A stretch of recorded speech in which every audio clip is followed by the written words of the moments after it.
She offered him her children like a sacrifice in the rain-soaked alley. Take them, just let them live. The Mafia boss stepped closer, tattoos glistening under neon light, and said something that froze everyone in place. You're all coming with me. If this story pulled you in, go ahead and subscribe so you never miss what's ahead. I've got another unforgettable story coming tomorrow. And while you're here, drop a comment and tell me where you're watching from. I love seeing people tuned in from all over the world. Okay, let's get back into it. The rain hammered the forgotten alleys of the East District, as if trying to wash away its sins. Neon lights flickered weakly against wet pavement, casting fractured reds and blues across puddles that swallowed the reflection of a city that had stopped caring. Camila Parsons sat pressed against a graffiti-stained brick wall, her bare feet numb on the cold concrete, her 2 children trembling in her arms like birds fallen from a nest they hadn't eaten in 2 days. Her daughter, small, maybe 5 years old, buried her face against Camila's chest, fingers clutching the torn fabric of her mother's jacket. The boy, older by a year or 2, sat rigid beside them, eyes too wide, too aware. Both wore clothes that clung to thin frames, soaked through and useless against the cold. Their lips had that faint blue tinge that comes before hypothermia. Their breathing was shallow. Camila whispered promises she no longer believed. It's okay, baby. We're okay. Mama's here. But she wasn't okay. And they both knew it. Cars passed at the mouth of the alley without slowing. Headlights swept across them like searchlights, illuminating their misery for a brief second before abandoning them to darkness again. No one stopped. No one even looked. This was the East District. People learned not to see. Camila had been running for 5 days. The men hunting them weren't the kind who gave up. They were the kind who took children and made them disappear into networks that stretched across state lines, across borders, into places where screams didn't carry and names didn't matter. She'd seen the black vans circling her neighborhood, heard the whispers at the shelter before it shut down, felt eyes on her children at the bus stop, so she ran, and now she was here, barefoot, broke, cornered. Her son coughed a wet, rattling sound that made her chest tighten. She pressed a kiss to his damp hair and tried not to cry, tried not to let him feel her shaking. Then she heard it, the low, sleek purr of an engine, different from the others, quieter, more expensive. Camila's breath caught as sleek black wheels rolled into the alley, stopping 10 feet away. The headlights blazed white, blinding her. She threw up a hand to shield her eyes, pulling her children tighter against the wall. The engine cut. A car door opened. And from the darkness stepped a man who seemed carved from shadows and power. He was tall, well over 6 feet, with a build that suggested controlled violence beneath the tailored black suit. No tie. Collar open just enough to reveal dark ink climbing his neck like smoke made permanent. More tattoos marked his hands, intricate patterns across his knuckles that caught the neon glow as he stood motionless in the rain. His face was sharp, angular, with a jaw that looked like it had been clenched for years. Dark hair slicked back from the rain, eyes cold and assessing. Rain slid off his shoulders as if even the storm knew better than to touch him. He scanned the alley with a predator's stillness, taking in the broken crates, the overflowing dumpster, the graffiti, and finally, the children digging desperately through a torn plastic bag near the wall. Something in his expression shifted. Rage, yes, but something deeper. Recognition. The kind of pain that doesn't fade, only calcifies into purpose. Camila's heart slammed against her ribs. She knew what men like him did. Men in expensive suits who drove cars worth more than houses. Men who controlled neighborhoods like this one. Men who took what they wanted. You shouldn't be here, he said, voice low and steady despite the chaos of rain around them. It wasn't a threat. It was a fact. Camila shook her head, rain and tears mixing on her cheeks. We have nowhere else, her voice cracked. My babies haven't eaten in 2 days. She lifted her daughter's small hand, fingers blue-tinged with cold, limp as paper. Please, Camila whispered. Take them. The man stopped moving, stared at her as if she'd driven a knife into his chest. Take your children, he repeated softly, the words falling between them like stones. Yes, Camila's throat burned. You look powerful. You could give them a chance, a life. She swallowed hard, barefoot and shaking in a puddle of filthy water. The men looking for us. They take children. They use them. Her voice broke. But you look like someone who could protect them. Her son tried to stand, legs shaking beneath him, but collapsed back against the wall. Too weak, too broken. The man's jaw tightened. Rain dripped from the sharp edges of his face. "Please," Camila begged again, desperation shattering what was left of her pride. "I don't care what happens to me. Just take them. Let them live." For a long moment, he didn't move, didn't speak. Then Damian Rios did something she never expected. He stepped closer, not with threat, but with terrifying certainty, and crouched down to the boy's level. His tattooed hand reached out, steady and careful, and touched the child's shoulder. "I don't separate families," he said quietly. Camila blinked. Confusion cut through her fear. Damian stood, rain streaming down his face, and turned those cold eyes back on her. "You're coming with me." "What?" The word came out broken. "All of you." He gestured toward the sedan. "Now." Camila stared at him, at this stranger with ink-stained hands and a face like carved stone, and felt something crack open inside her chest. Not safety. Not yet, but the faint, terrifying possibility of it. "Why?" she whispered. Damian's expression didn't change, but his eyes just for a second betrayed something human beneath the armor. "Because no one else will." Behind him, 2 men emerged from the sedan, silent, disciplined, dressed in dark clothing. They moved with military precision, no questions asked. Damian removed his suit jacket and draped it over the little girl's shoulders. It swallowed her whole. "Can you walk?" he asked Camila. She nodded, legs unsteady. "Then let's go." And as the black sedan pulled away from that rain-soaked alley, Camila barefoot in the back seat, her children wrapped in a stranger's jacket, she realized something that should have terrified her but didn't. Damian Rios hadn't asked her name. He hadn't asked what she was running from. He'd simply decided she was under his protection. And in this city, that meant something.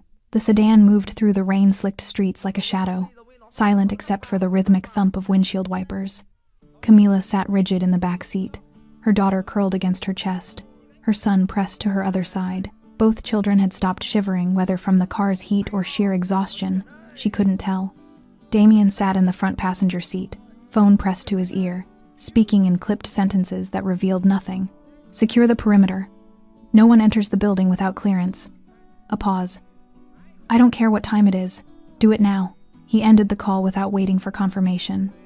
Camila watched the back of his head, dark hair, the edge of tattoos visible above his collar, and tried to make sense of what was happening. Men like him didn't rescue people. They used them. Owned them. She'd heard the stories whispered in shelters and bus stations. Girls who disappeared with promises of help and were never seen again. Children who became leverage. Her arms tightened around her kids. "Where are you taking us?" Her voice came out stronger than she felt. Damian turned slightly, enough that she could see his profile in the passing streetlights. Sharp, controlled, dangerous. Somewhere safe. "That's not an answer. It's the only one you're getting right now." Camila's pulse quickened. She glanced at the car doors locked, the windows tinted black. The driver and the other man in the front, silent, professional, completely loyal to the man giving orders. She was trapped. "Stop the car," she said suddenly. "Let us out." Damian's expression didn't change. "No." "I said stop the car." Her voice rose, panic clawing up her throat. "I don't know you. I don't know what you want from us. What I want," Damian interrupted, voice cold and precise, "is for your children to eat, to sleep, to not die of pneumonia in an alley." He turned fully now, those dark eyes locking onto hers. "What I don't want is to send you back out there so the men hunting you can finish what they started." Camila flinched. "How do you know anyone's hunting us?" "Because I've been tracking them for 3 days." The car fell silent except for the rain. Camila stared at him, heart hammering. "What?" Damian leaned back against the seat, jaw tight. "The men you're running from operate in my territory. They've been moving through the East District for weeks, targeting vulnerable families. Single mothers, runaways, people no one will look for." His voice dropped, laced with something lethal. "They made the mistake of thinking I wouldn't notice." "You've been tracking them?" "Yes." "Why?" His eyes hardened. "Because they broke my rules." Camila blinked, trying to process. "Your rules? No child exploitation on my streets." He said it like gospel. "Absolute, non-negotiable." They thought they could operate without consequences. They were wrong. The boy stirred against Camila's side, small hand gripping her jacket. She looked down at him, pale, exhausted, trusting her to keep him safe even when she had no idea how. "So what?" Camila whispered. "You're going to use us as bait?" Damien's expression shifted, not anger, but something worse. Disappointment. If I wanted bait, I would have left you in that alley and waited for them to show up. He turned back toward the front. I don't use children, ever. The conviction in his voice was absolute. Camila didn't know whether to believe him or fear him more. The sedan pulled into an underground garage, concrete. Fluorescent lights, security cameras everywhere. Armed men in dark clothing stood at intervals, eyes tracking the car's movement. The driver parked smoothly, and one of the guards opened Camila's door. She hesitated. Damien stepped out and walked around to her side of the car, crouching down so he was at eye level with her children. You're safe here, he said quietly. No one will hurt you. The little girl peeked out from beneath his jacket, still draped over her shoulders, and studied his face with wide, cautious eyes. Promise? She whispered. Damien's jaw flexed. For a moment, something human flickered across his face. I promise. The boy watched him carefully, then nodded once. A child's instinct reading danger, reading intent. He'd learned to survive by knowing who to fear and who to trust. And somehow, he trusted this stranger. Camila didn't understand it, but she didn't fight when Damien offered his hand. She took it and climbed out of the car, barefoot on cold concrete, her children clinging to her sides. This way, Damien said. They entered a private elevator, steel walls, no buttons visible except for a biometric scanner. Damien pressed his thumb to it, and the doors slid closed. The ride up was silent. When the doors opened, Camila stepped into a penthouse that looked like it belonged in a magazine. Floor-to-ceiling windows overlooking the rain-battered city. Sleek furniture, dark wood, minimalist but expensive. Everything precise, controlled. It felt like stepping into a different world. Bathrooms through there, Damien said, gesturing toward a hallway. Get them cleaned up. There are clothes in the closet. Find something that fits. Camila stood frozen, overwhelmed. I don't understand, she said. Why are you doing this? Damien paused, his back to her. For a long moment, he didn't answer. When he finally spoke, his voice was quiet, distant, because someone should have done it for her. Her? But he didn't explain. Just walked toward the kitchen and opened the refrigerator. Camila watched him pull out food, bread, cheese, fruit, milk, and set it on the counter with careful precision. No wasted movement, no hesitation. He noticed the children staring and gestured toward the table. Sit. The boy climbed into a chair, eyes locked on the food like he didn't believe it was real. The girl stayed, pressed against Camila's leg. Damien poured milk into 2 glasses, set them down, and stepped back. He didn't hover, didn't rush them, just waited. The boy reached for the bread, first slow, cautious, then faster when no one stopped him. Damien watched them eat with an expression Camila couldn't read. Rage simmering beneath absolute control. Thank you, she whispered. He didn't look at her. Don't thank me yet. And Camila realized with cold clarity that this wasn't charity. This was strategy. Damien Rios had claimed them. And in his world, that meant war. Camila woke to sunlight cutting through unfamiliar windows. For a disorienting moment, she didn't remember where she was. The bed beneath her was too soft. The sheets too clean. The silence too complete. Then memory crashed back the alley. The rain. The man in the black suit, and she bolted upright, heart slamming against her ribs. Her children. She threw off the blanket and stumbled toward the door, barefoot on polished hardwood floors. The penthouse stretched before her in the morning light, vast, immaculate, empty. Panic clawed up her throat. Maya? Luca? They're in the next room. Camila spun. Damien stood in the kitchen, perfectly dressed despite the early hour black pants. White shirt rolled to his elbows, revealing more of the intricate tattoos that wound up his forearms. He held a coffee cup with the same controlled precision he seemed to apply to everything. You let me sleep, Camila said, accusation in her voice. You needed it. I need to see my children. Damien gestured toward the hallway with his cup. Second door on the left. Camila moved quickly, her legs still unsteady from exhaustion. She pushed open the door and froze. Maya and Luca sat at a small table near the window, wearing clean clothes, soft pajamas that actually fit.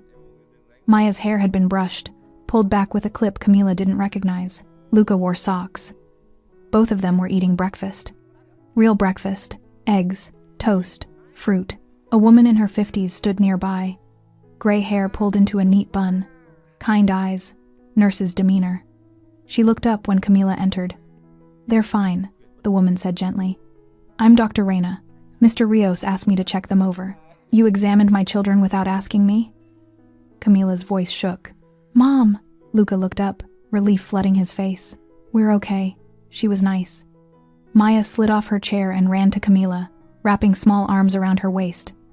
You were sleeping. The man said not to wake you. Camila held her daughter tight, trying to process. A doctor. Clean clothes. Food. They're both malnourished, Dr. Reyna said matter-of-factly, but nothing that proper nutrition won't fix. The boy has mild dehydration. The girl had early signs of frostbite on her toes, but we caught it in time. She packed medical supplies into a bag. I'll check on them again tomorrow. I didn't agree to this, Camila said. Dr. Reyna met her eyes with surprising firmness. Would you rather I hadn't? Camila opened her mouth, closed it. The doctor softened slightly. Mr. Rios takes care of his people. You'll learn that. She picked up her bag.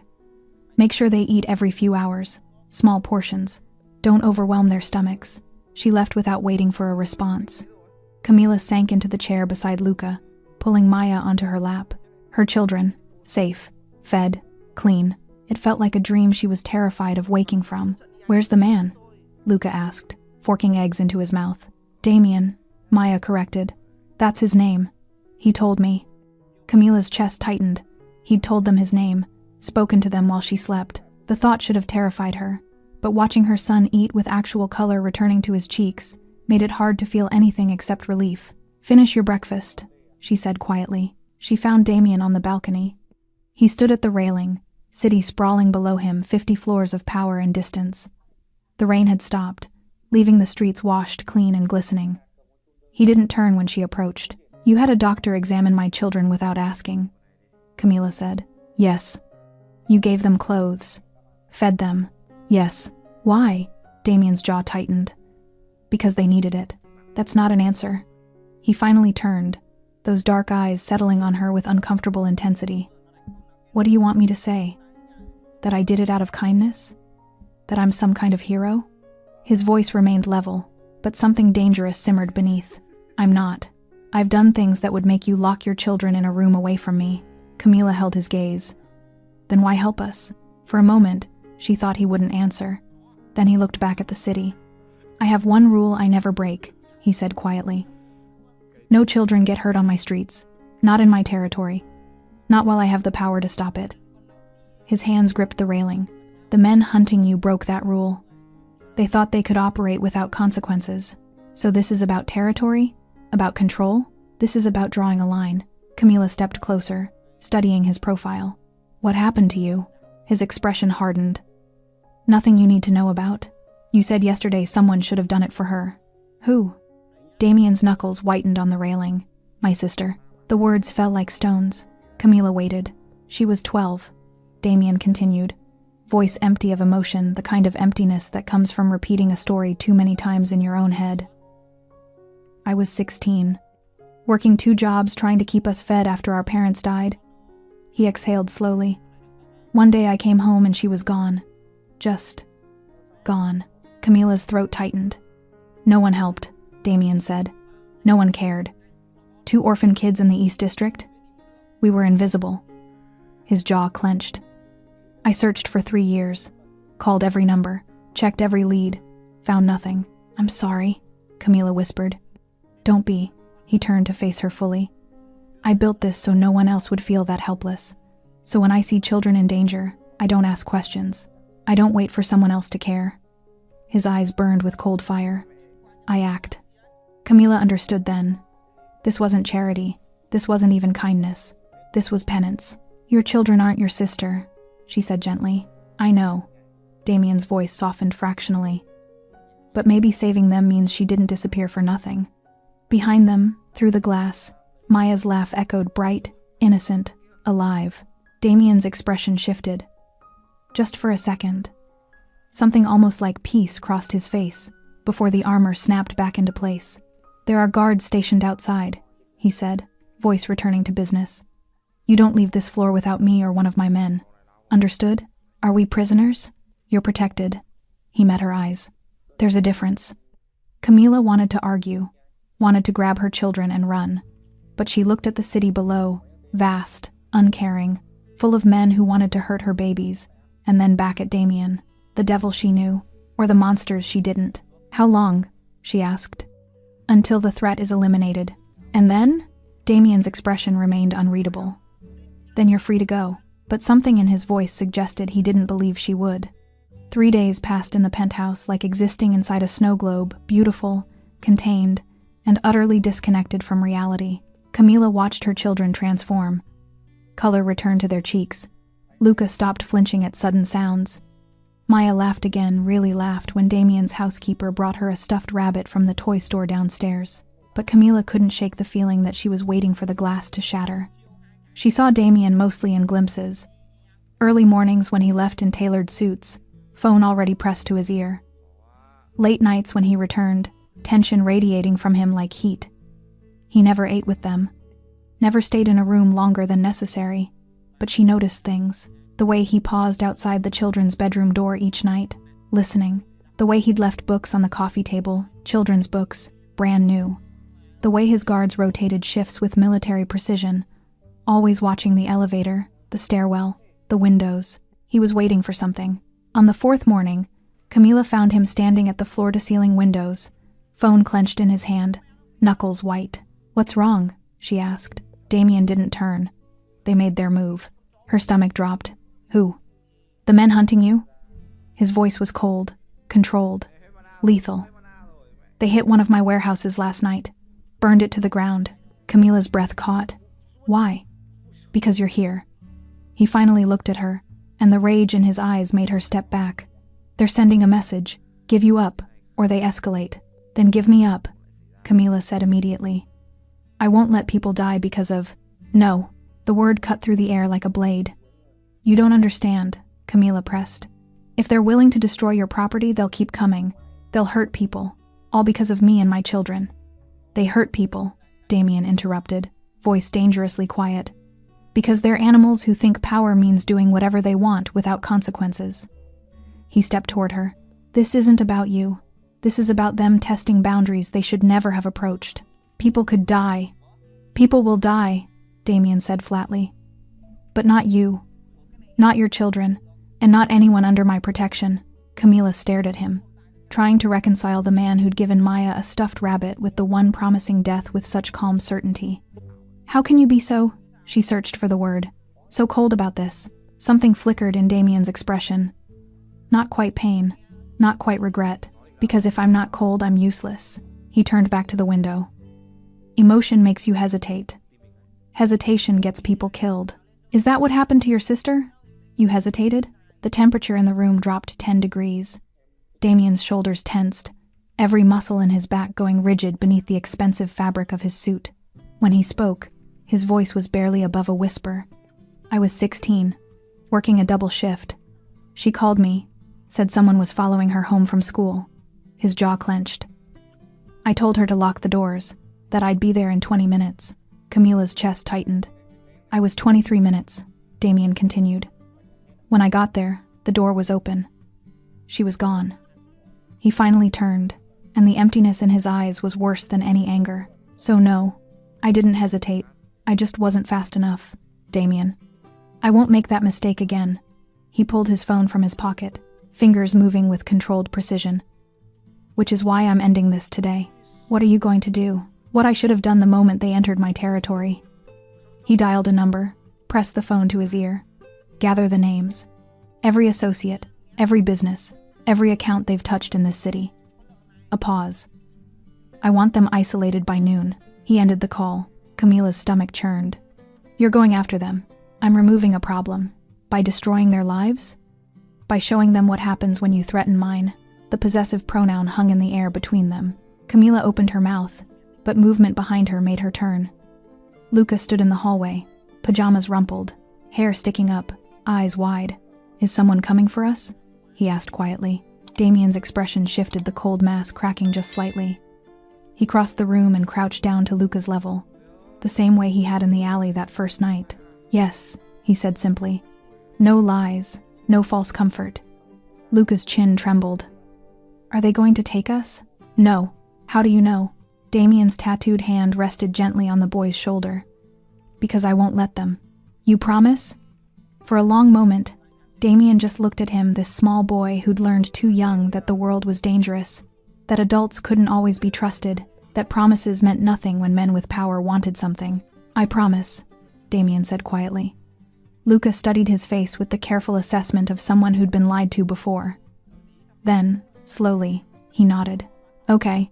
Damien stood, and Camila saw something in his expression she hadn't seen before. Not just determination, not just rage, purpose. The phone in Damien's pocket buzzed. He pulled it out, read the message, and his expression went completely blank. "What?" Camila asked. "They just grabbed one of my distributors off the street. Left him beaten in front of my club downtown." His voice was ice. "They're escalating. So what now?" Damien's eyes met hers, and she saw the exact moment he stopped being the man who bought her daughter toys and became the one the city feared. "Now I remind them why people don't challenge me." He made 3 phone calls in rapid succession, each one brief, each one final. By the time he hung up, Camila could see the pieces moving in his mind, strategies forming, resources deploying, consequences calculated. "Stay here," he said. "Don't open the door for anyone except my head of security. His name is Jules Tall, scar above his left eye, always wears gray." "Where are you going?" Damien adjusted his cufflinks with practiced precision. "To draw a line they can't cross. And if they cross it anyway?" His smile was cold enough to freeze blood. "Then they learn what happens when you touch what belongs to Damien Rios." He walked toward the elevator, and Camila realized with cold clarity that the man who'd saved them wasn't going to negotiate. He was going to war, and her children were the reason why. Damien didn't return that night. Camila sat by the window, watching the city lights blur through rain that had started again around midnight. Maya and Luca slept in the bedroom down the hall, finally peaceful after she'd read them the same story 3 times. But sleep wouldn't come for her. She kept seeing the look on Damien's face before he left. Cold, absolute, terrifying. She kept wondering what he was doing out there in the dark. At 2 in the morning, she heard the elevator chime. Camila stood quickly, heart racing, but relaxed slightly when she saw Jules step out first, the head of security Damien had described. Tall, scar above his left eye, expression professionally blank. Behind him came Damien. He looked like he'd walked through hell and burned it down on the way out. His white shirt was no longer white. Dark stains she didn't want to think about what kind marked his collar and sleeves. His knuckles were bruised, split across 2 fingers. His hair, usually perfectly controlled, fell across his forehead, but his eyes were the worst. Empty, haunted, like he'd seen something that confirmed every dark thought he'd ever had about himself. "Sir," Jules said quietly, "you should let me." "I'm fine," Damien cut him off. "Check the perimeter. Make sure we weren't followed." Jules hesitated, then nodded and disappeared back into the elevator. Damien stood in his own penthouse like he didn't quite remember how he got there. Camila crossed the room slowly, the way you'd approach something wounded and dangerous. "Are you hurt?" she asked. "No. Your hands." I said I'm fine. He moved past her toward the kitchen, pulling a bottle of whiskey from a cabinet with shaking fingers.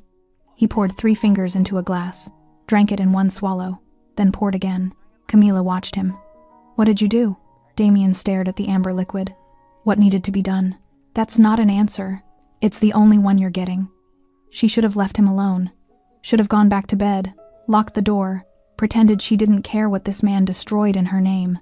But something in the way he stood there, shoulders tight, breathing controlled like he was holding himself together by force of will, made her stay.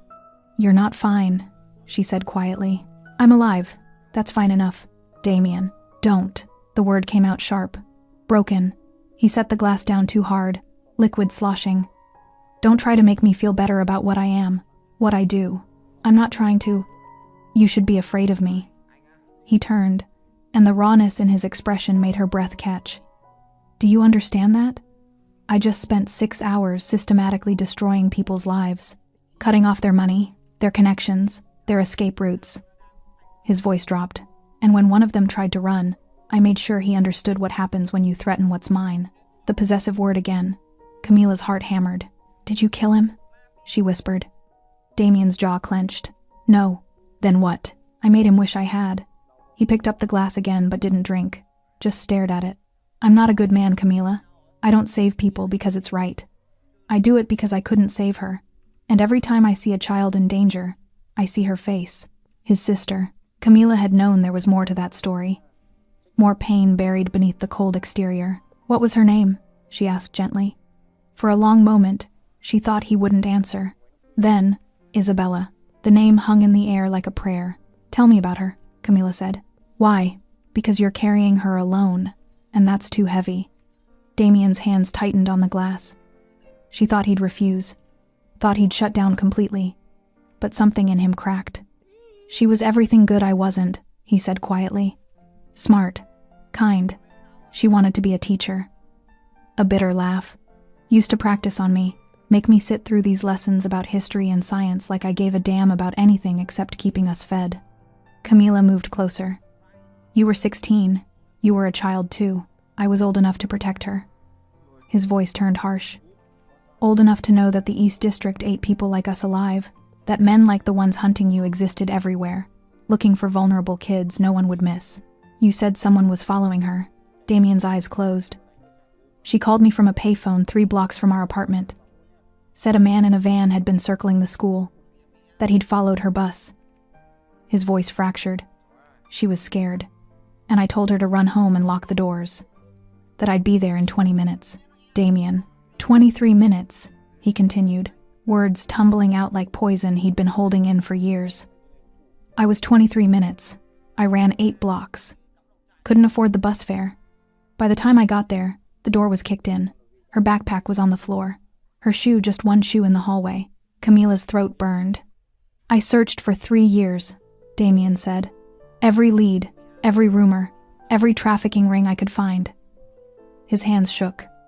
I became what I am because I needed the power to tear apart the world that took her. The connections, the money, the fear. He finally opened his eyes. And it was all for nothing, because she's still gone. You don't know that she's dead?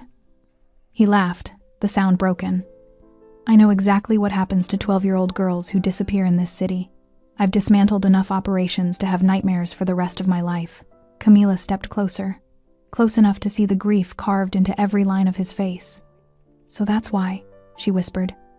Maya and Luca, they're not just children to you. They're every child I couldn't save. Damien's voice cracked. Every face I saw in every file. Every name on every list.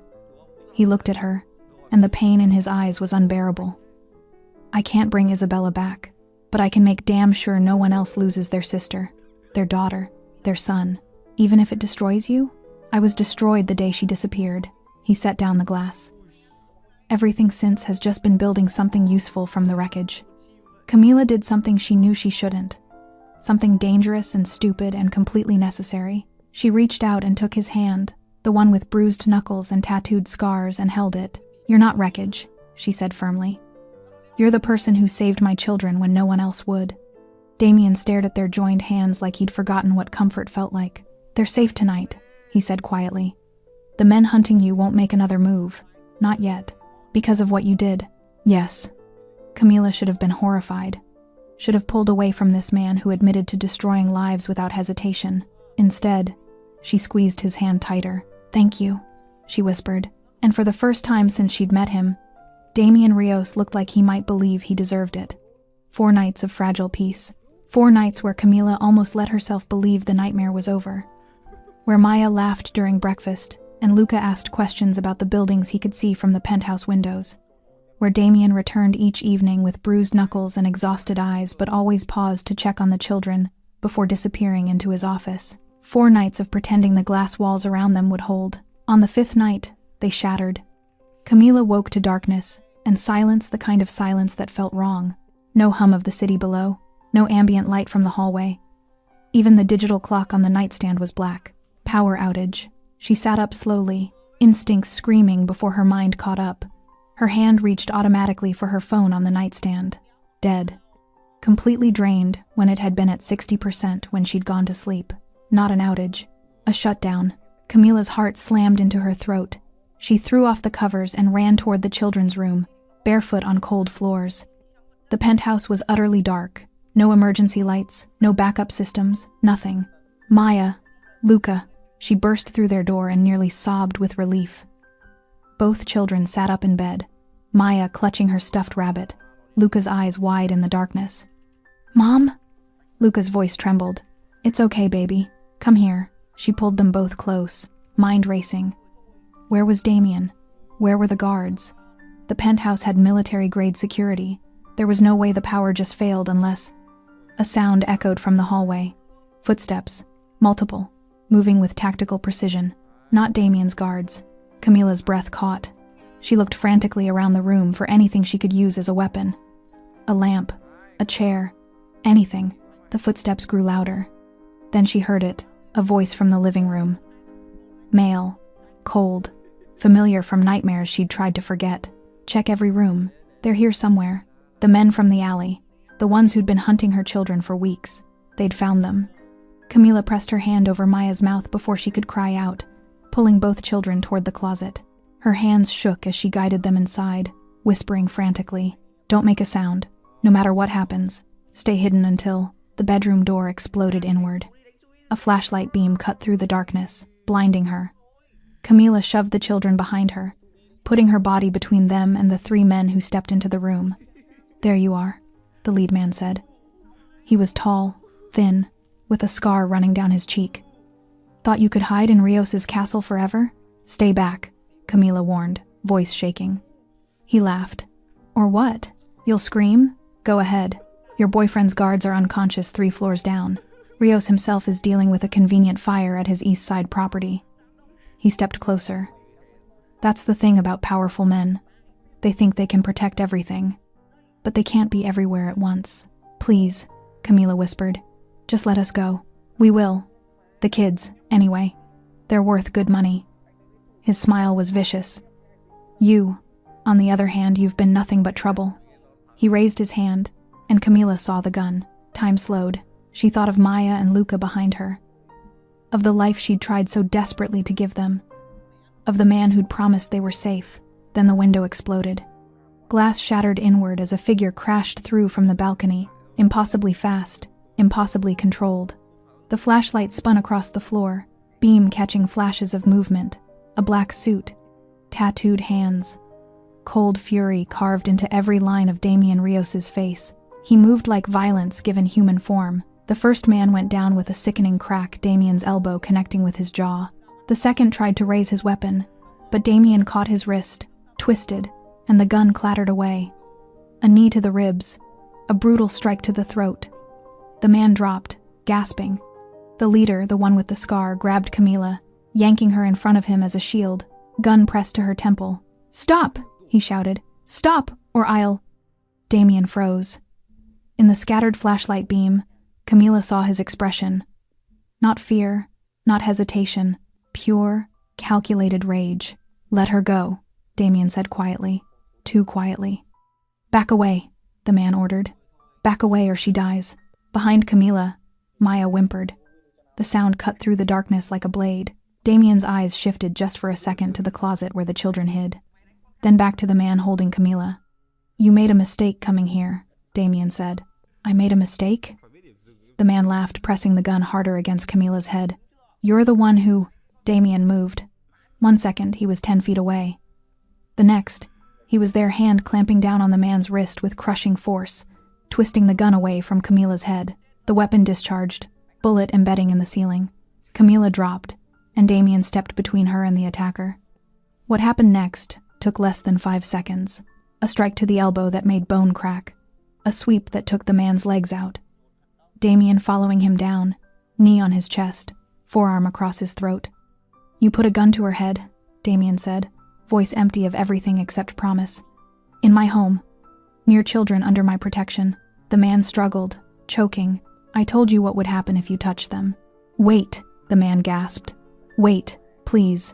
Damien leaned closer, and Camila couldn't see his face, but she heard his voice. Soft, final. "You don't get to beg." Pressure increased.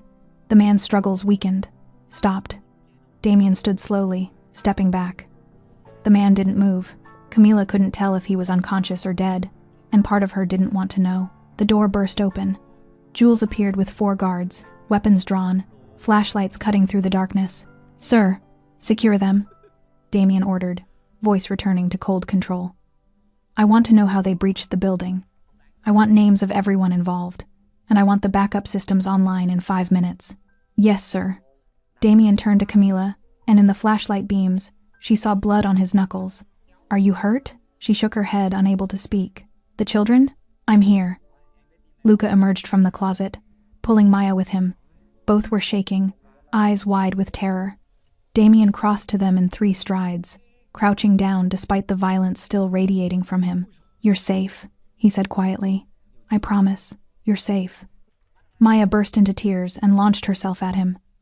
Damien caught her instinctively, and for a moment he just held her, this small, terrified child, while his guards dragged unconscious men from the room. Luca stepped closer, then wrapped his arms around Damien's neck.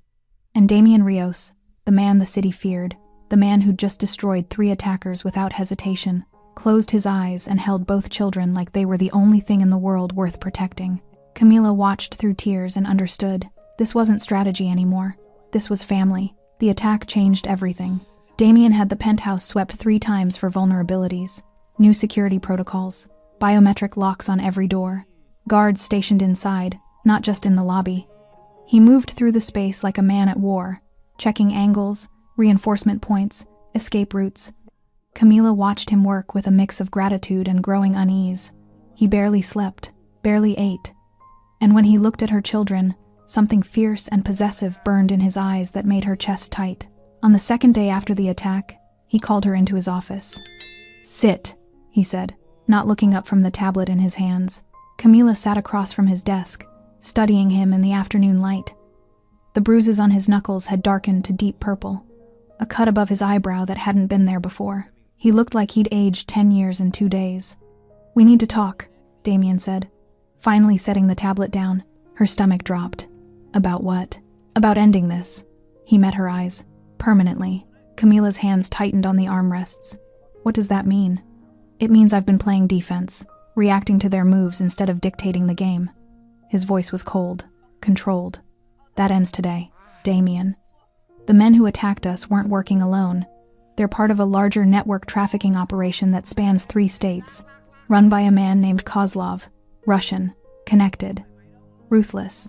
Damien pulled up a photo on his tablet, turned it toward her. He's been trying to expand into my territory for months. Your children were leveraged to force me into negotiations. Camila stared at the image. A man in his 50s, gray hair, expensive suit, cold eyes that reminded her of a shark. So what are you going to do? I'm going to meet with him. Her blood ran cold. That's insane. He'll kill you. He'll try. Damien's expression didn't change, but he won't succeed. You can't possibly know that. Yes, I can. He stood, moving to the window overlooking the city. Kozlov operates on fear and intimidation. He thinks I'm vulnerable because I care about protecting your children. He thinks that makes me weak. It doesn't make you weak. He's going to learn the difference between weakness and restraint. Damien turned back to her. I've been holding back because starting a full war would put you and the children at risk. But after what happened 2 nights ago, there is no holding back anymore. Camila stood, crossing to him. So you're just going to walk into a meeting with a man who wants you dead? Not just a meeting. Something dangerous flickered in his expression. I'm going to his territory, the shipping docks on the east side, where he feels safest, where he controls everything. That's suicide. That's strategy. Damien's voice softened fractionally. He needs to understand that nowhere is safe if he threatens what's mine. Not his warehouses, not his operations, not even his own territory. And if something goes wrong, if he kills you, then Jules has instructions to get you and the children out of the city. New identities, clean accounts, protection until you're settled somewhere safe. He said it so matter-of-factly, like he'd already accepted death as a possible outcome. I don't want your contingency plan, Camila said, voice shaking. I want you to not do this. I have to. Why? Why does it have to be you? Damien was quiet for a long moment. When he spoke, his voice carried the weight of years of grief. Because I couldn't protect Isabella, but I can protect them. He gestured toward the living room where Maya and Luca were drawing pictures with the crayons Damien had bought them. And if that means walking into hell to make sure they never have to look over their shoulders again, then that's what I do. Camila felt tears burn her eyes. You're not responsible for saving everyone. Maybe not, he met her gaze. But I'm responsible for saving them. The rain started again that night, drumming against the windows like a funeral march. Damien prepared methodically. Clean suit black, No tie. Weapon checked and holstered at the small of his back. Phone with direct line to Jules. He moved with the calm precision of someone who'd done this 1,000 times. Camila found him in the hallway, about to leave. "Wait," she said. He turned. She didn't know what she wanted to say. "Don't go. Come back. We need you." All of it felt inadequate for the moment. Instead, she stepped forward and hugged him. Damien went rigid with surprise. For a second, he didn't move. Then, slowly, his arms came around her, careful, like he was afraid of breaking something precious. "Thank you," Camila whispered against his chest, "for everything you've done for us." His voice rumbled through his chest. "Don't thank me until this is over." She pulled back just enough to look at his face. "Promise me you'll come back." "I can't promise that." "Then promise me you'll try." Something shifted in his expression, almost like hope trying to take root in barren ground. "I'll try," he said quietly. He stepped back, and she watched him walk to the elevator. Watched the doors close, watched the numbers descend, and then he was gone. The shipping docks stretched along the waterfront like a graveyard of steel and rust. Rain turned everything slick and dangerous, puddles reflecting the sparse industrial lights that barely cut through the darkness. Cargo containers stacked like building blocks, creating a maze of shadows and blind corners. Damien's sedan pulled up to the designated meeting point, an empty warehouse at the far end of the docks, isolated from the active shipping lanes. Strategic, defensible. Exactly the kind of place someone chose when they wanted control. Jules shifted in the driver's seat. "Sir, we have teams positioned at 3 entry points. Say the word, and..." "No," Damien cut him off. "I go in alone. That's a mistake." "It's a message." Damien checked his weapon one last time. "Kozlov needs to see I'm not afraid of him, that I don't need an army to face him. And if it's a trap, it's definitely a trap." Damien opened the car door. Rain immediately soaked his shoulders.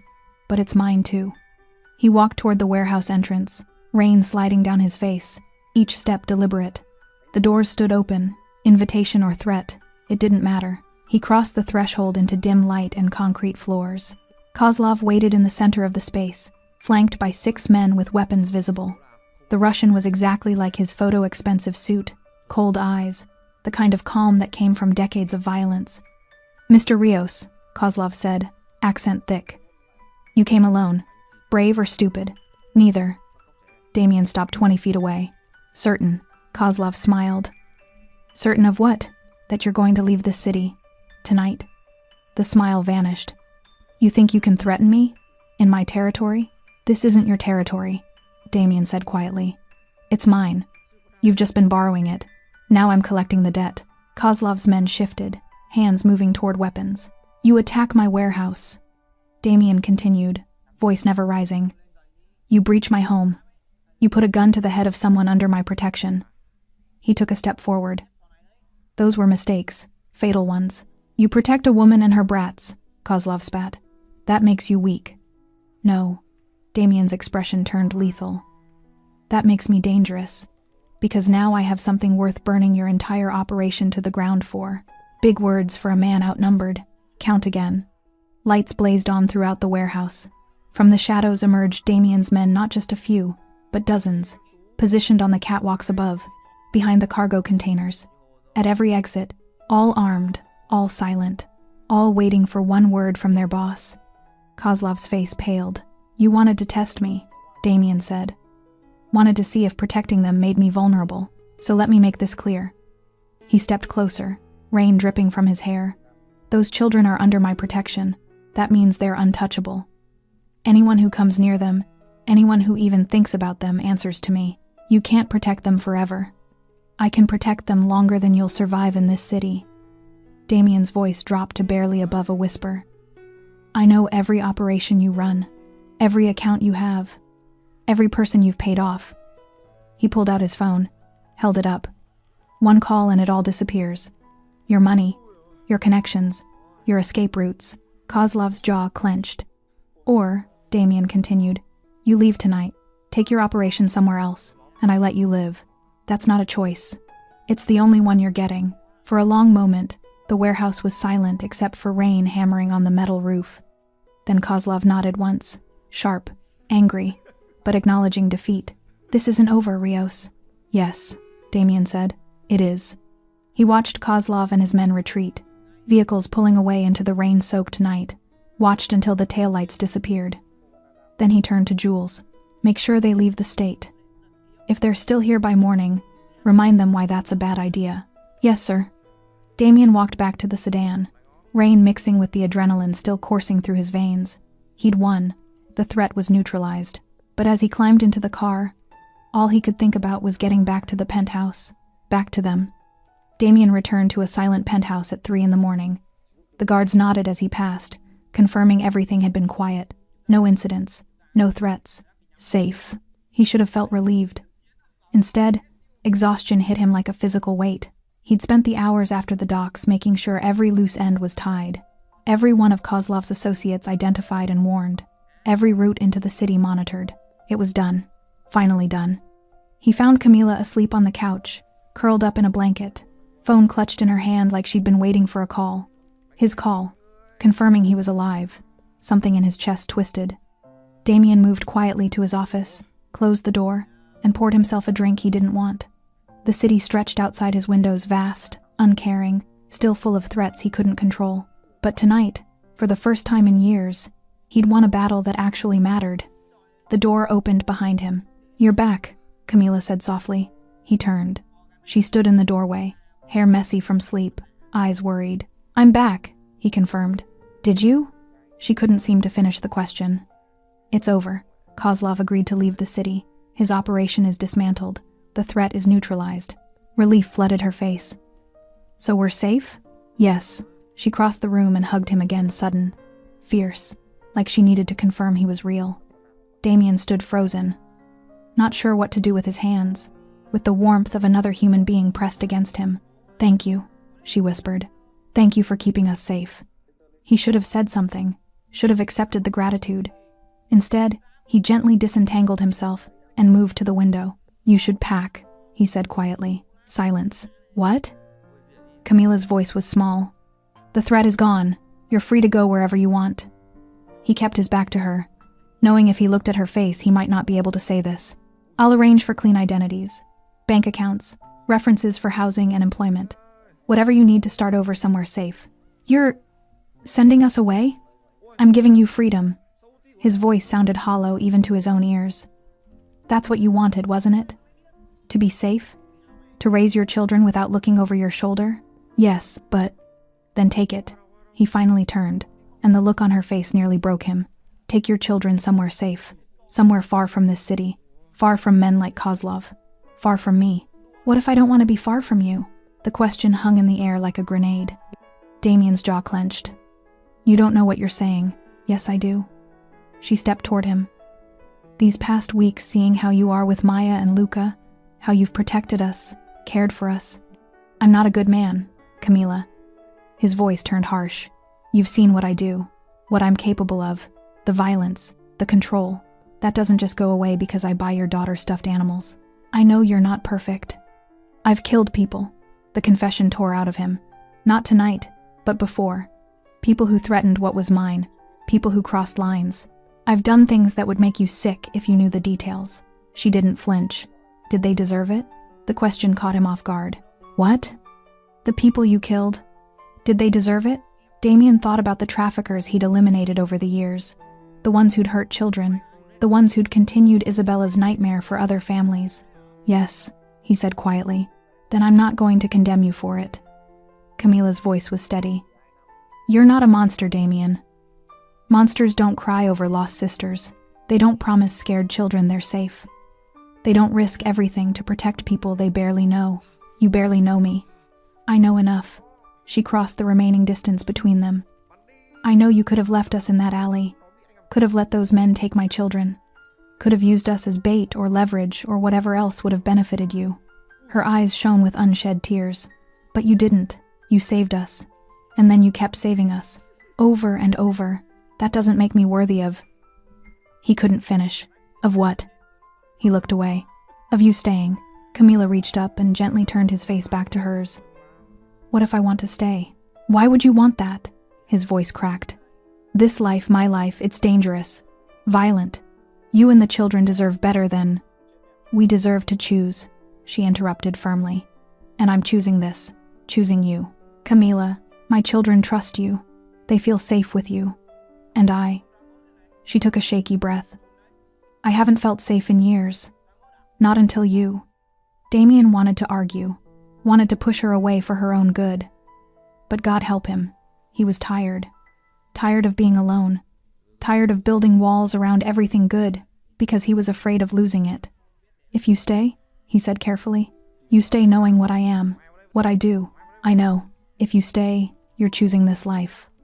The guards, the danger, the reality that I have enemies who might try to hurt you to get to me. I know that too. And you're sure?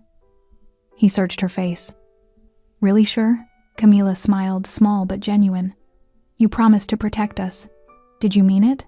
Yes. Then I'm sure. For a long moment, they just stood there.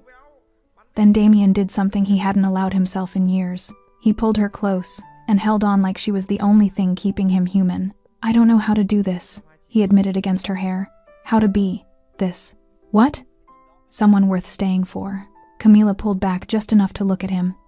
Then we'll figure it out together. And in that moment, standing in his office with the city glittering below and the weight of the world finally feeling manageable, Damien Rios allowed himself something he'd thought died with Isabella. Hope. Morning came too bright and too real. Camila woke in the guest bedroom, sunlight streaming through windows she'd forgotten to close. For a moment, she lay there processing everything that had happened. The conversation with Damien, the choice she'd made, the terrifying, exhilarating reality that she'd chosen to stay. Voices drifted from the kitchen. Children's voices. She got up quickly, pulling on the robe Damien had left for her, and padded down the hallway. The scene that greeted her stopped her in her tracks. Damien sat at the kitchen table in just a black t-shirt and dress pants, tattoos fully visible on his arms, making pancakes while Maya and Luca sat across from him. Maya was chattering about the shapes of the clouds she could see from the window. Luca was asking questions about how tall the building was, and Damien, the feared Mafia boss who'd dismantled an entire criminal operation last night, was patiently answering while flipping pancakes with surprising skill. Mom! Maya spotted her first. Damien's making breakfast. Luca grinned. He said he learned from his sister, that she used to make him practice. Damien's expression flickered pain and fondness mixing, but he kept cooking. Morning, he said without looking up. Morning, Camila replied, moving to the coffee pot. You cook? Occasionally. When necessary. This is necessary? He finally glanced at her, and something warm flickered in his eyes. Seemed like a good morning for it. Maya bounced in her seat. Can we stay here forever? The question hung in the air. Luca's fork paused halfway to his mouth, eyes darting between Damien and his mother. Camila sat down slowly, reaching across to smooth Maya's hair. Would you want that, baby? To stay here? Yes, Maya said immediately. Damien keeps us safe. And he's teaching me chess. And he said maybe we could get a dog if we... She stopped, looking uncertain. Are we leaving? I don't know yet, Camila said carefully. That's something we all need to talk about. Luca set down his fork. I like it here. His voice was quiet but sure. I like not being scared all the time. Camila's throat tightened. Damien placed a plate of pancakes in front of each child, then sat down. For a moment, he just looked at them. These two kids who'd somehow become the center of everything he did. If you stay, he said carefully, things will be different than they were. No more hiding, no more running. But that also means living with guards, with security protocols, with the reality that the world I operate in has dangers. We know about dangers, Luca said matter-of-factly. We've been running from them for months. This is different. Is it? The boy's eyes were too old for his age. The men who wanted to hurt us, they're gone now, right? Yes. Because you stopped them. Yes. Then staying with you is safer than anywhere else we could go. Luca's logic was simple, unassailable. Maya nodded enthusiastically. And you promised. You said we were safe. Damien looked at Camila, something vulnerable in his expression. It's your decision. No, she said softly. It's our decision. All of us. She thought about the life she could build somewhere else. New city. New name. Always wondering if someone would find them. Always looking over her shoulder. Then she looked at her children, faces bright, bodies healthy, laughing for the first time in months. Looked at Damien, who watched them with fierce protectiveness that went beyond duty or obligation. I want to stay, Maya announced. I vote stay. Me too, Luca added. They both looked at Camila expectantly. She met Damien's eyes across the table. Saw the hope he was trying to hide. Saw the fear that she'd reject what he was offering. Okay, she said quietly. We stay. Maya cheered. Luca smiled a real smile that reached his eyes for the first time since she'd met him. And Damien. Damien closed his eyes briefly, like he was absorbing the weight of that decision. When he opened them, something had shifted. Something had settled. Then we do this right, he said. New school for the kids. Proper enrollment. Clean records. You, he looked at Camila. Whatever you need. Job training. Education. Space to figure out what you want. What I want is to not be a burden, she said. You're not a burden, his voice was firm. Your family, the word hung in the air. Family, Maya giggled. Like a real family? With a dad and everything? Silence. Camila's heart hammered. She hadn't thought about what this looked like to her children, hadn't considered that they might see Damien as more than just a protector. Damien carefully set down his coffee cup. That's complicated. Why? Luca asked. You protect us. You live with us. You care about us. He tilted his head. That's what dads do, right? I'm not, Damien started, then stopped. He looked at Camila helplessly. She should have corrected them. Should have explained the boundaries. But looking at Damien's expression, vulnerable and terrified, and desperately wanting something he didn't think he deserved, she couldn't. That's something we'd have to talk about, she said carefully. All of us, when we're ready. I'm ready, Maya announced. Me too, Luca agreed. Damien looked like he'd been hit. You don't understand what you're asking. Yes, we do, Luca said with that too-old wisdom. We're asking if you'll keep being what you already are. Someone who keeps us safe. Someone who cares. I'm not a good role model. You're our role model, the boy interrupted. You're the one who showed up when no one else did. Damien's jaw clenched. He looked at Camila, clearly drowning. She reached across the table and took his hand. We don't have to figure everything out today, but if you want this, if you want us, we're here. We're choosing you too. His hand tightened around hers. I don't know how to be what you need. Neither do we, she admitted. We're all figuring this out together. Maya slid out of her chair and climbed into Damien's lap without asking permission. He went rigid with surprise, but she just curled against his chest like it was the most natural thing in the world. You're warm, she mumbled. And you smell like coffee and safety. Luca laughed. That's specific. It's true, though. Maya looked up at Damien with absolute trust. You do. Damien looked down at this small human in his arms, then at the boy watching him with cautious hope, then at Camila, who was offering him something he'd never thought he could have. Okay, he said quietly, voice rough. We'll try. All of us. Together. And as sunlight streamed through the windows and the city hummed below, and two children who'd known nothing but fear finally relaxed completely, Damien Rios discovered something more powerful than any empire he'd built. Belonging. The rain stopped that afternoon. Camila stood at the floor-to-ceiling windows watching the city dry itself in pale sunlight. Behind her, she could hear Luca explaining the rules of some complicated card game to Damien, who was listening with far more patience than she'd have expected from a man who controlled half the city's underworld. Maya sat on the floor surrounded by crayons, drawing a picture she refused to show anyone until it was perfect. It felt normal. Impossibly. Wonderfully normal. Mom? Luca called. Can we go to the park tomorrow? The one Damien said has the big playground? Camila glanced at Damien, who nodded slightly. We'll need security, he said. But yes. Why do we need security? Maya asked, looking up from her drawing. Because some people might want to bother us, Damien explained carefully. And I want to make sure you're safe. Will they always bother us? Probably not. But better safe than sorry. Maya considered this with the seriousness of a 5-year-old, weighing major life decisions. Then she shrugged. Okay, as long as we can still go. Luca played a card with obvious pride. I learned that move from watching you work yesterday. Damien raised an eyebrow. You were watching me work? Through the door crack. You were on the phone with someone about shipping routes and distribution points. The boy grinned. You talked about strategic positioning and optimal resource allocation. You understood that? Some of it. You're really smart. Something crossed Damien's face, surprise, mixed with something that looked almost like pride. Camila watched them, heart full. This was what she'd dreamed of during those desperate months running. Not wealth, not luxury, just this. her children safe and happy and allowed to be children. Her phone buzzed. A message from Dr. Reyna confirming their appointment for the kids' follow-up checkups next week. Another from the private school Damien had enrolled them in, welcoming them for the fall term. Real life. Building something real. "Damien?" Camila said. He looked up from the card game. "Can we talk? Just for a minute?" Understanding flickered in his eyes. He played his card, told Luca he'd be right back, and followed Camila to his office. She closed the door behind them, suddenly nervous. "What's wrong?" he asked immediately. "Nothing's wrong. She took a breath. "I wanted to make sure you're okay with all this, with us staying, with what the kids said at breakfast about family." Damien leaned against his desk, arms crossed. "Are you having second thoughts?" "No, but I want to make sure you're not." He was quiet for a moment, studying her with those dark, intense eyes. "I spent years building this empire," he said finally. "Creating something that made me powerful enough that I'd never be helpless again.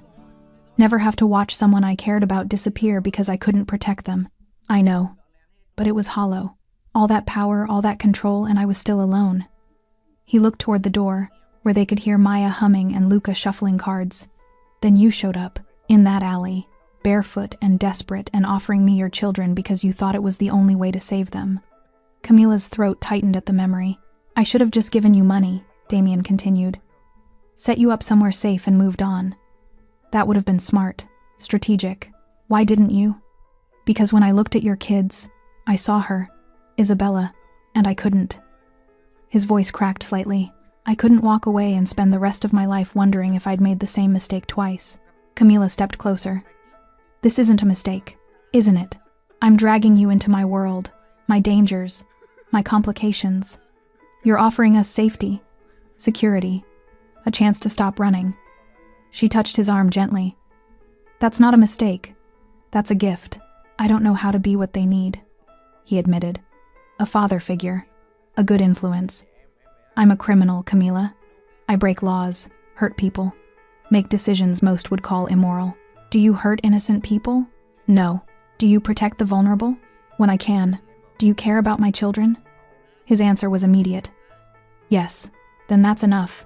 We don't need you to be perfect. We just need you to be you." Damien looked at her with something like wonder. "How are you so sure about this?" "Because for the first time in years, I'm not afraid." She smiled. "My children laugh. They sleep through the night. They talk about the future like it's something real, instead of just surviving today." Her eyes shone. "You gave us that. You gave us hope." He reached out slowly, cupping her face with one tattooed hand. "I don't deserve you. Maybe not. But you've got me anyway." The kiss was gentle, careful, like he was afraid of breaking something precious. When they pulled apart, Camila rested her forehead against his. "We're really doing this?" he whispered. "We're really doing this." A knock on the door made them step apart. "Come in," Damien called. Luca poked his head in. "Are you guys done talking?" "Because Maya finished her picture and says she'll only show it to all of us together." Camila laughed. "We're coming." They followed Luca back to the living room where Maya stood holding her drawing with obvious pride. "Okay," she announced. "Close your eyes." They obeyed even Damien. "Now open!" Camila opened her eyes and felt tears spring immediately. The drawing showed 4 stick figures, a woman with long brown hair, 2 smaller figures, one with a bow, one wearing a baseball cap, and a tall figure in black with marks on his arms. Above them, in Maya's careful 5-year-old handwriting, "Our family." Damien stared at the picture like he couldn't quite process what he was seeing. "Do you like it?" Maya asked anxiously. His voice was rough. "Yes, I like it very much. You can put it in your office, so you remember." "Remember what?" Maya looked at him like it was obvious. "That you're not alone anymore." The words hit him visibly. For a moment, Camila thought he might actually cry. Instead, he crouched down and pulled Maya into a fierce hug. "Thank you," he whispered against her hair, "for reminding me." Luca joined the hug without being asked, and Camila found herself wrapped in it too. This tangle of arms and warmth and belonging that felt more solid than any walls or security systems. When they finally broke apart, Damien carefully took the drawing and placed it on his desk where he could see it from anywhere in the office. "There," he said, "so I never forget." That night, after the children were asleep and the penthouse was quiet, Camila found Damien on the balcony. The city glittered below them, lights reflecting off glass and steel, endless and alive. She slipped her hand into his. "What are you thinking about?" she asked. "That I built this empire to feel powerful," he said quietly, "to never be helpless again. And now?" He turned to her, and in his eyes she saw something she'd never seen before. Peace. "Now I realize the real power isn't controlling the city. It's having something worth protecting inside these walls." He pulled her close. "It's you. It's them. It's this. A different kind of empire," Camila murmured. "The only kind that matters." Inside, through the windows, they could see Luca's baseball cap on the counter, Maya's stuffed rabbit on the couch, the remnants of the life they were building together. Not perfect, not simple, but real and chosen, and worth every risk Damien had taken to protect it. "I love you," Camila said. The words surprised her, but they felt true. Damien looked at her with such raw vulnerability that her breath caught. "I love you too," he said. "All of you." And as they stood there overlooking the city that had tried to break them, rain-washed and quiet under emerging stars, Damien Rios finally understood what his sister would have wanted for him. Not revenge, not power, just this. Love, family, home. The empire he'd built to honor her memory had given him something even more valuable, a reason to keep living. Thanks for sticking with this story until the very end. You're the reason these stories feel alive. If you're ready for another powerful journey, just tap the next video on your screen. And before you go, leave a quick comment and rate this story from 1 to 10. I'm excited to read your thoughts and connect with you in the comments. Родители, если есть, которые друзья поддержат тебя в какой-то момент, хотя бы просто отвлекут тебя от этих мыслей. А если у тебя, к примеру, там, семья, жена, к примеру, да, есть дети,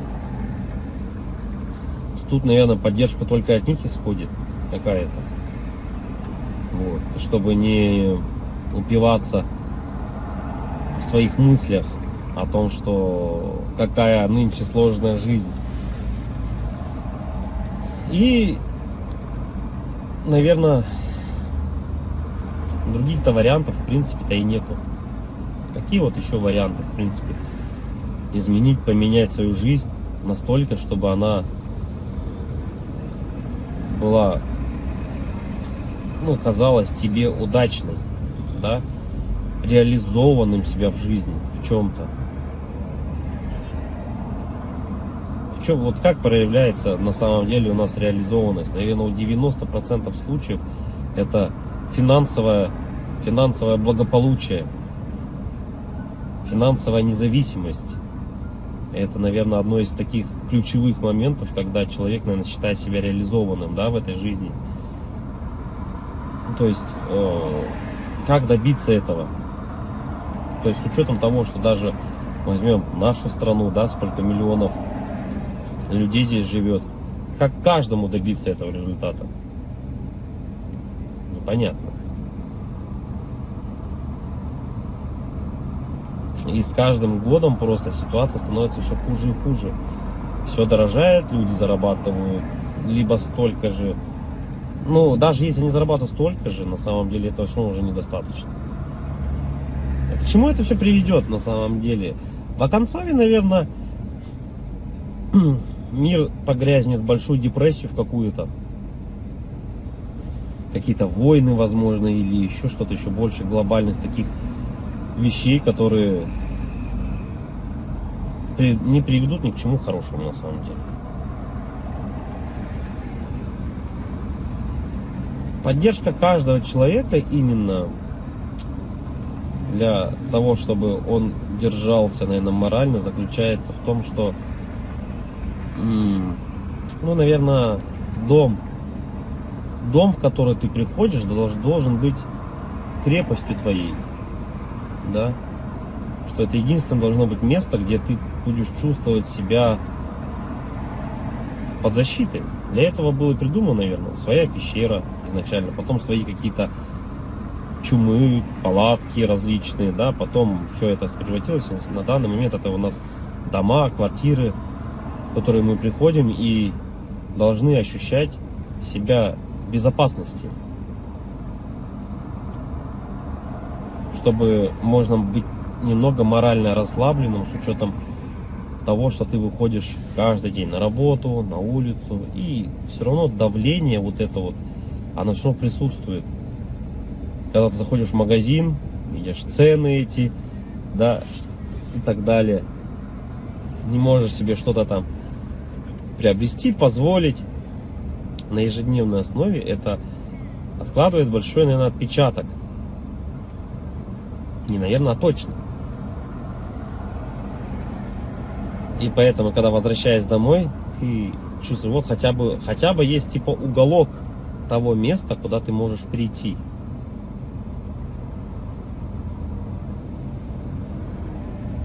Уголок на самом деле человеку много тоже не надо.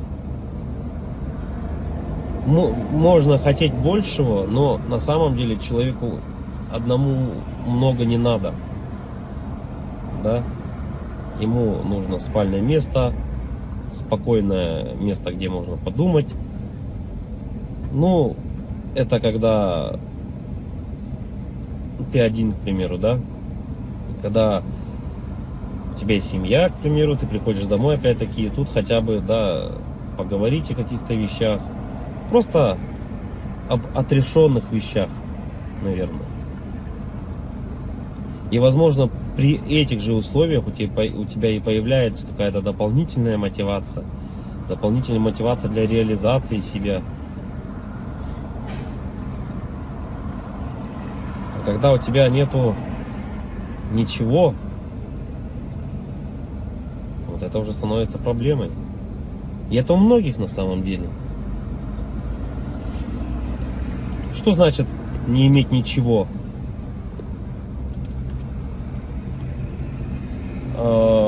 Тут, наверное,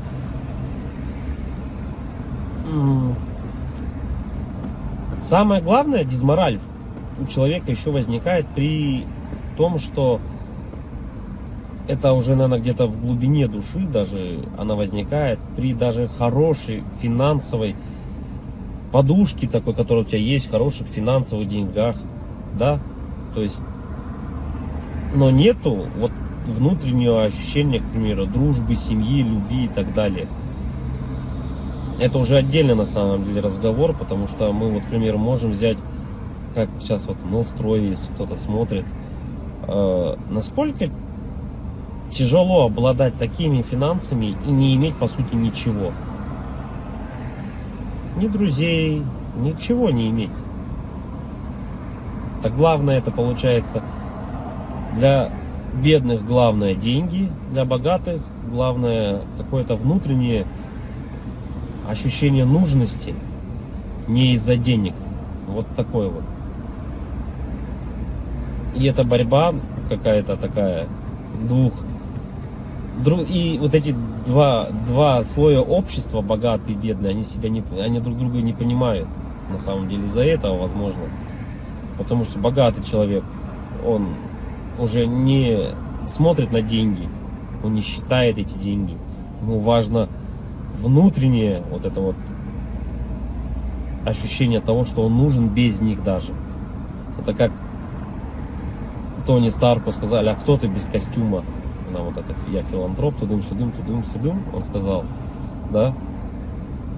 Так и человеку, у которого много денег, ты задашь вопрос: а кто ты без денег? Ну, что ты представляешь себя без денег? Вот, и это, наверное, возможно, таких людей богатых, как вот, например, там, Новстрой, задав ему этот вопрос: а кто ты без денег? Он на него ответить-то и не сможет. Обратная сторона людей бедных, да, вот если мы посмотрим, человеку